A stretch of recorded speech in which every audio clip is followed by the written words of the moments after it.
Olá, investidores! Sejam bem-vindos a mais um vídeo do nosso Panorama Matinal. Aqui você fica sabendo tudo o que está acontecendo no Brasil e no mundo, questões que impactam os seus investimentos e, é claro, a cotação das suas commodities, sejam elas soja, milho ou trigo. Pessoal, vamos dar uma olhadinha aqui como é que ficou, né?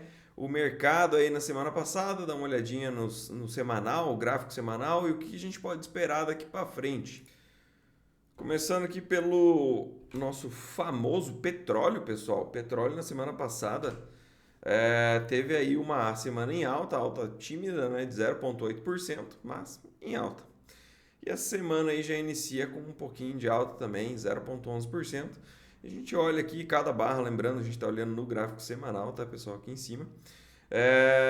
E cada barra dessa significa uma semana de negociação, ou seja, 5 pregões aí, né? Com exceção de semanas que tem feriado. Mas, enfim, uma semana de negociação. E o petróleo ele está lateralizado, né? O que a gente pode olhar aqui para o petróleo? A princípio, ele tem uma resistência aqui na casa dos 76,80, 77 dólares o barril. E para baixo na região ali dos 67 dólares o barril. A princípio, esse mercado deve continuar embolado aqui por mais um tempo, tá, pessoal? Olhando para a parte do óleo de palma, a gente teve também uma lateralização, né? Dentro de uma lateralização maior, então uma lateralização que vai de julho ali de 2023 até o presente momento, e tem essa maior que é desde julho de 2022. Então a gente tem uma menor, que é de um ano, e a outra maior de praticamente 2 anos aí, né? Mas tá bem interessante aqui, né? Você vê que tem um movimento mais altista, a princípio indo lá para testar os 4.164, tá? No óleo de palma. Caso venha cair a mínima aqui, o suporte fica em 3.527. Óleo de palma que na semana passada subiu 2,15%, apesar do movimento negativo do óleo de soja, né? Que é um concorrente. A gente viu ele subindo e essa semana aí inicia com uma queda de 0,76%. Para o óleo de soja, pessoal, na semana passada a gente teve uma queda de 2,8%, tá? Os fundos continuam aumentando suas posições vendidas aí em commodities e acaba que a gente vê um movimento mais negativo aqui no óleo de soja. Óleo de soja que já vem trabalhando numa tendência mais negativa, né? A princípio a gente tem um suporte aqui em 46,50 dólares por barril. E a gente teria aí um suporte em 46 e uma resistência em 48,80, 49, tá? O mercado, de novo, como eu falei, já vem numa tendência de baixa. Não seria nada estranho a gente ver esse movimento vindo testar aí as mínimas lá de maio de 2023. De qualquer forma, essa semana iniciou mais positiva aí para o óleo de soja, que sobe 0,47% no momento. Olhando para a soja, pessoal, a soja também vem num movimento negativo forte, né? Semana passada, mais uma semana de queda, caiu 0,9%. A gente vê aí 5 semanas consecutivas de queda para a soja. E essa semana já iniciou aí com um tom um pouco mais negativo também, né? Apesar de ter aberto em alta e está em alta no momento de 0,6%, a gente consegue ver que parte desse movimento aqui já foi negada, né? Então abriu mais em alta e está abaixo da abertura no momento. Soja que vem com um suporte forte aqui nessa região dos 12 dólares por bushel até ali os 11,80. Caso venha a perder esse retângulo em azul que a gente traçou já faz bastante tempo, e a mínima de 2021, a gente pode ver esse movimento se estendendo até a casa ali dos 11 dólares por bushel, 11,10 mais ou menos, tá? Então, a princípio, seria mais esse movimento para a soja. Caso o mercado decida subir, a gente tem uma resistência na casa dos 12 dólares e 60 por bushel, tá? Aqui é bem relevante. Se o mercado conseguir romper essa região, a gente pode acreditar em um movimento mais amplo, chegando ali a testar a região dos 13,45 e posteriormente a 14,32. Mas a princípio não é esse o movimento que a gente deve ver, não. O que pode mudar aqui? Basicamente demanda internacional sendo direcionada para a China. Lembrando que China, aí no mês de fevereiro, eles vão ter o feriado lunar, que é um feriado de 10 dias, um feriado bem grande, bem importante lá na China, onde você tem os cidadãos migrando das suas cidades, indo para os grandes centros, ou indo para o interior, né? Tem bastante viagem lá nesse feriado. E eles tendem a consumir mais alimentos, tá? Isso aumentaria a procura aí por carne de frango e de porco. Porém, a princípio não é isso que a gente está vendo. E a China vem fazendo leilões de soja importada e esses leilões estão atraindo poucas ofertas, pouca demanda, tá? Então a China realmente está travada. Eles tiveram aí na última semana também a decisão da política de taxa de juros deles e eles não trouxeram cortes aí. Basicamente eles estão preocupados com a parte do câmbio, porque se eles cortam a taxa de juros, acaba que tem menos interesse ainda de trazer capital estrangeiro e faz com que mais pessoas migrem, tirem de lá e vão para outros lugares do mundo, como o próprio Estados Unidos, Brasil, que tem taxas mais atrativas. Isso faria com que o câmbio deles ainda sucumbisse mais, né? Então ficaria pior para eles. Acabaram não mexendo e seguem aguardando por algum milagre econômico mundial, por assim dizer. A princípio, eu acredito que a China deva retomar, mudar o seu cenário atual apenas quando começarem os cortes de juros nos Estados Unidos e também na Europa. A princípio, ele deve ficar sofrendo no momento e todo mundo sofre junto, né? Porque eles consomem muito quando querem. Olhando aqui, pessoal, para a parte do farelo de soja, a gente também vê mais uma semana de queda, tá? 1, 2, 3, 4, 5, 6, 7, 8, 9, 10 semanas de queda consecutiva no farelo de soja. O farelo de soja tinha feito um movimento bem interessante altista, porém ele foi completamente negado e acabou perdendo o fundo anterior. Lembrando, a gente está olhando o semanal aqui, tá, pessoal? Então são 10 semanas consecutivas. Cada barra preta dessa aqui indica uma semana em que a commodity fechou no campo negativo, tá? E essa semana já iniciou com mais uma queda de 0,84%. A princípio, o mercado vem para testar esse suporte na região dos 338 dólares por tonelada curta. Vamos ver como é que o mercado se comporta, né? Mas a princípio tem a ver com essas questões aí de uma demanda menor por parte da China e também tem outros players mais competitivos no cenário, né? Brasil é mais barato, a Argentina é mais barata, só que a Argentina tem um ponto. A Argentina, com o Milei ganhando as eleições, criou uma rixa política aí quanto à China, né? A China, que comprava bastante da Argentina, hoje aparentemente deve colocar a Argentina, na geladeira e deixar eles lá por um tempo, porque o Milei, ele basicamente fez muitas alegações contra a China, e vamos ver como é que isso vai ficar, né? Porque hoje eles eram os maiores compradores da Argentina, então a Argentina vai ter que arrumar outro lugar para vender. E a princípio está conseguindo, tá, pessoal? A gente viu algum movimento aí de venda de óleo de soja para os Estados Unidos. Agora a parte de farelo tem que ver o que eles vão fazer. Mas o ponto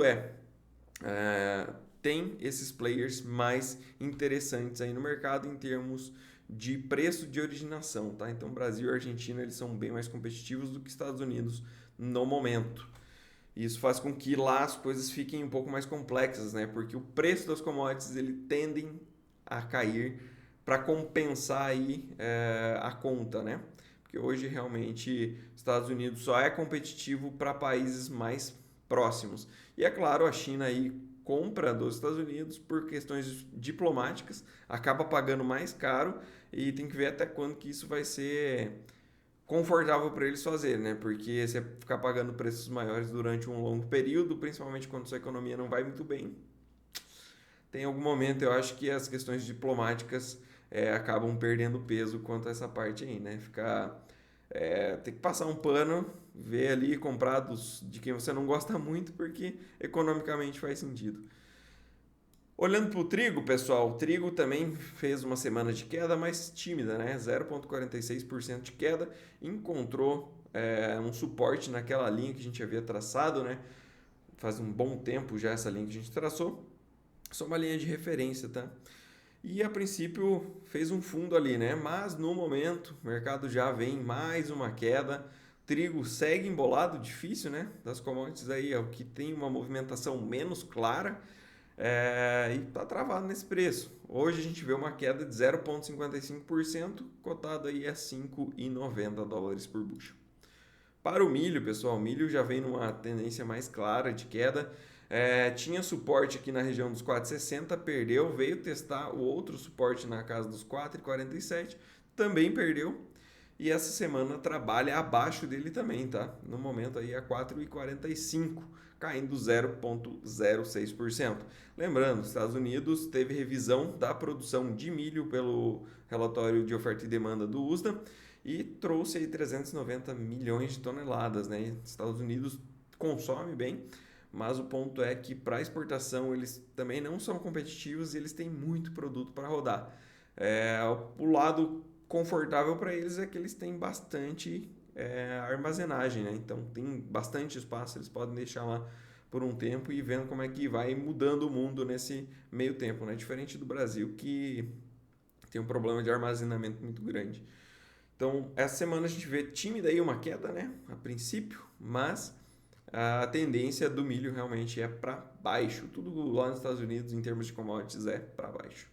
No momento, até pelo menos mudar aí essa configuração global, que, de novo, eu acredito que venha só quando começarem a cortar as taxas de juros lá nos Estados Unidos e também na Europa.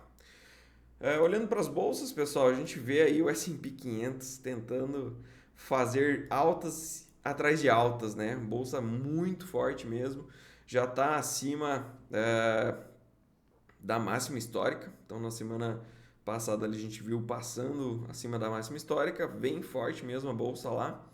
Olhando para a Nasdaq, é a mesma coisa, já renovou as máximas. Mercado lá muito, muito, muito forte. Aqui no Brasil a gente viu um movimento corretivo acontecendo, já faz 3 semanas aí que a nossa bolsa cai. A princípio tem suporte na região dos 124 mil pontos. Essa região ela pode se estender até aqui embaixo, tá, pessoal? Na casa dos 121 mil pontos. Caso venha a perder essa região, aí sim começa a ficar uma pulga atrás da orelha, né? Mas a princípio é apenas uma correção no nosso mercado. E, de novo, né? 124 a 121 mil pontos aí é a perspectiva de suporte para a nossa bolsa. Pessoal, não falei do milho, tá? No milho aqui no Brasil. Deixa eu tirar esse aqui que fechou. Então, o milho sofreu bastante também aqui no Brasil, tá? Milho contrato março, vencimento março. Caiu aí por 3 semanas seguidas também.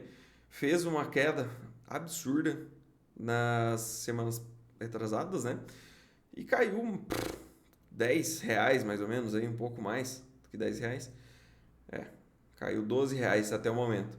Uma queda bem intensa, tá, pessoal? Lembrando, esse aqui é o gráfico semanal. A princípio está em uma região de suporte, tá? Aqui a gente deveria ver alguma resistência em novas quedas. Quer dizer que vai parar de cair? Não, mas aqui a gente tem algum tipo de resistência para que o preço caia tão forte como a gente viu caindo nas semanas anteriores. Então vamos ficar de olho. Para quem tem posições aí a cobrir para frente, talvez seja um ponto interessante para tomar calls, tá? Seguros de alta aí. Às vezes se desfaz do seu grão, mas toma aí um seguro de alta para caso esse mercado inverta e volte a subir. Então você coloca o dinheiro no bolso e ainda fica participando da alta caso ela aconteça. Pode ser interessante. E também aí para quem é consumidor, né? Um ponto bem legal para se montar estratégias. Olhando, pessoal, agora para a parte de bolsas lá fora, a gente tem um dia novamente negativo para a Ásia e Pacífico. Então a gente vê Xangai e Hansen caindo mais de 2%. Destaque de alta fica para a Bolsa do Japão, que sobe 1,67%. Talvez aqui na Ásia e Pacífico seja a bolsa mais resiliente, né? A bolsa japonesa. Na parte de Europa, a gente teve na semana passada queda para eles na sexta-feira e esse pregão de segunda-feira já é um pouco mais otimista, né? A gente vê praticamente todas elas em alta, com exceção da bolsa italiana que cai 0,55% no momento. Eurostoxx, que é o nosso termômetro, sobe 0,5%. Dia mais otimista aí para a Europa. Na parte de futuros lá dos Estados Unidos, a gente vê S&P 500 em mais um dia de alta e Nasdaq também em alta de 0,52%.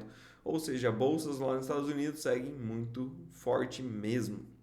A gente viu aqui na sexta-feira o Brasil fechando com uma alta de 0,25%. Comentei com vocês, né, que Estados Unidos renovou as suas altas, então a gente viu o S&P 500 subindo 1,23% e Nasdaq subindo 1,7%. Bela de uma alta. Numa sexta-feira, após uma semana de alta também. Maravilhoso. Olhando para a parte do dólar, pessoal, o dólar hoje está tranquilo, né? Caindo apenas 0,03%, bem estável menos contra as moedas de países desenvolvidos. E temos o dólar um pouco mais forte contra moedas de países emergentes. Para as commodities não agrícolas, pessoal, a gente tem hoje o minério de ferro subindo 0,53% e o petróleo, como eu já comentei, né, em uma leve alta aí de 0,16%. Na parte de agenda, temos nada, né? Segunda-feira é complicado. Dá para a gente comentar aqui um pouco do discurso da Christine Lagarde, que é presidente do Banco Central Europeu, mas sinceramente não deve fazer muito preço aqui, tá, pessoal? Porque ela tá falando a semana inteira. Então dificilmente ela vai ter algo novo a dizer, tá? Lembrando, semana passada inteira mesmo, ela fez discursos, tem um evento global aí econômico, onde os principais líderes estão discursando, né? E ela, como eu comentei, falou basicamente aí todos os dias. Então, dificilmente a gente vai ter alguma coisa nova aqui nesse discurso. Mas fica aí a dica, né? 11 horas da manhã, discurso da Christine Lagarde, presidente do Banco Central Europeu. Fora isso, pessoal, nada, mais nada mesmo. Então, um grande abraço. Não esqueçam de deixar o seu like e compartilhar esse vídeo para que mais pessoas possam se valer dessas informações que a gente traz aqui para vocês todos os dias.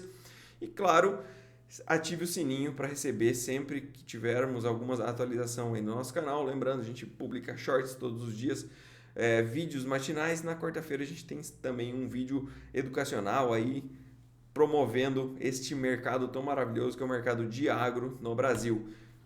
Um grande abraço, nos vemos novamente amanhã.